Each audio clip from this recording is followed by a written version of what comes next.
Shalom Aleichem, peace be upon you, and welcome back to the broadcast.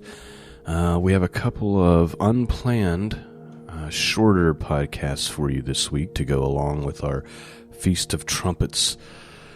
And that's because up at TorahPortions.org, they have 2 Torah portion readings for this week, aside from what the normal or the typical tradition is, where we read from the book of Exodus, and I did an episode yesterday, or a rebroadcast of an episode yesterday, talking about what the Feast of Trumpets is. And they have 2 Torah portion readings. One is Rosh HaShanah Day 1, and one is Rosh HaShanah Day 2. And so let me give you the portion summary, and then we're going to read Genesis chapter 21 about the birth of Isaac. So it says, Judaism celebrates the Festival of Trumpets as a New Year's Day. Rosh HaShanah literally means head of the year, because the first day of the 7th month is regarded as the biblical New Year. The festival's main feature is the blowing of the ram's horns, the trumpets, the shofars. The Torah portion for Rosh Hashanah tells the story of the conception and birth of Isaac. The Haftorah, that being the prophet's portion, echoes the Torah portion with another story of the Lord miraculously granting a barren woman a son. The Talmud records a tradition that the Lord remembered Sarah, Rachel, Hannah on Rosh Hashanah and unlocked their wombs on that day. So for time's sake, friends, we're not going to have a lot of commentary or anything, but I did want to read these stories to you. And so I'm going to start with Genesis chapter 21, the birth of Isaac, and I will read that to you from the Hallelujah Scriptures. Bereshit, Genesis chapter 21. And Jehovah visited Sarah, as he had said. And Jehovah did for Sarah as he had spoken. So Sarah conceived, and she bore Abraham a son in his old age, at the appointed time, which Elohim had spoken to him. And Abraham called the name of his son who was born to him, whom Sarah bore to him, Yitzchak, that is to say, Isaac. And Abraham circumcised his son Yitzchak, and when he was 8 years old, as Elohim had commanded him. And Abraham was 100 years old when his son Yitzchak was born to him. And Sarah said, Elohim has made me laugh, and everyone who hears of it laughs with me. And she said, Who would have said to Abraham that Sarah would nurse children? For I have borne him a son in his old age. And the child grew and was weaned, and Abraham made a great feast on that day that Yitzchak was weaned. And Sarah saw the son of Hagar, the Mitzrite, whom she had borne to Abraham, mocking. So she said to Abraham, Drive out this female servant and her son, for the son of this female servant shall not inherit with my son Yitzchak. And the matter was very evil in the eyes of Abraham because of his son. But Elohim said to Abraham, Let it not be evil in your eyes because of the boy, and because of your female servant.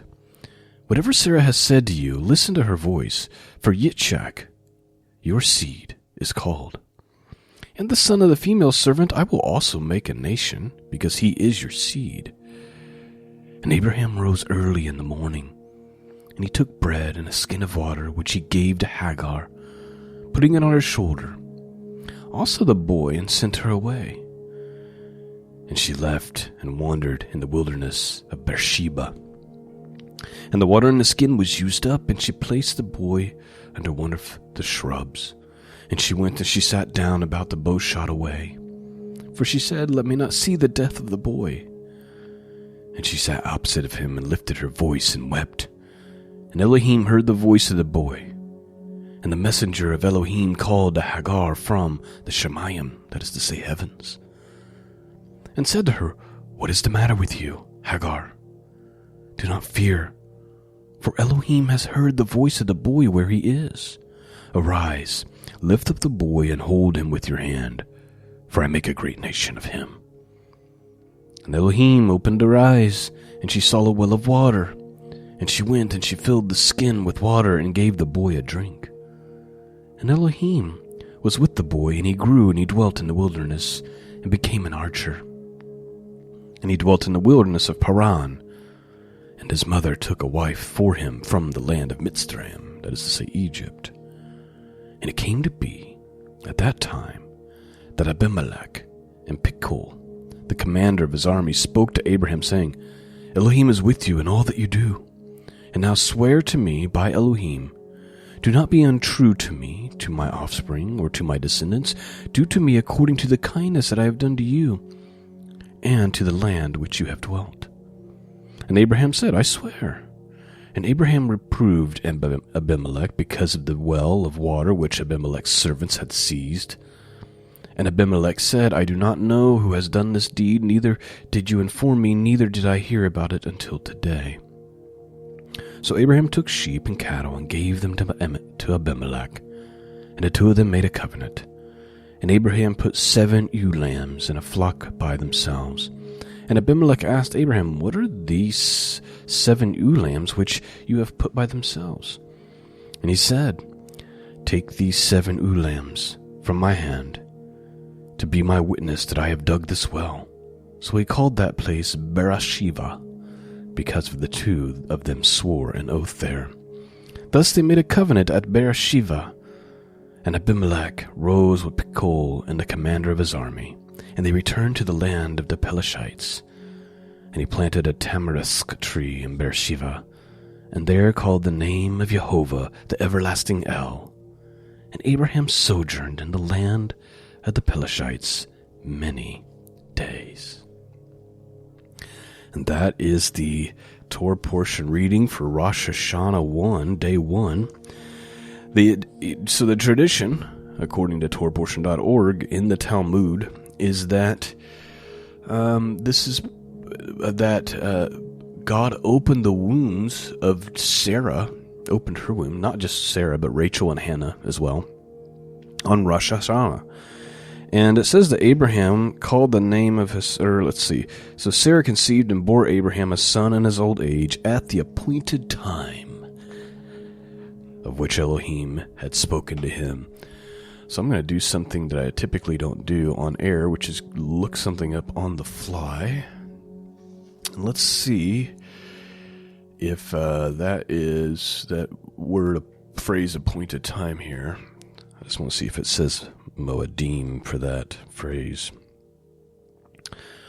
So let's see. And conceived, and God spoke to him, and Abraham called in the name of his son that was born unto him, which God had spoken to him. Okay, at the appointed time. And the word is, that is the phrase, Moedim.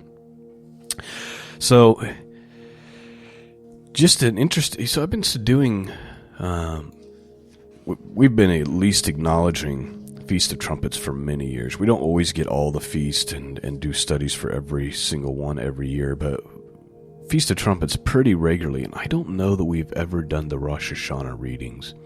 But I just thought it would be a fun thing to do this morning, and I gotta tell you, we didn't do Torah portion for 2024, or 2023 to 2024, but the plan this year, Lord willing, Jehovah willing, is that we will do it for 2024-2025, which would start at the end of this month. And I'm kind of excited to do it again. I needed a year away from it because I had done it for several years, but I'm excited to get back to it. So anyway, short broadcast this morning. Lord willing, we will do Rosh Hashanah Part 2, Day 2, tomorrow. So I pray that you've been blessed. Thank you for listening. Thank you for supporting me. Thank you for praying. Peace and grace be with all of you. And until next time, God bless.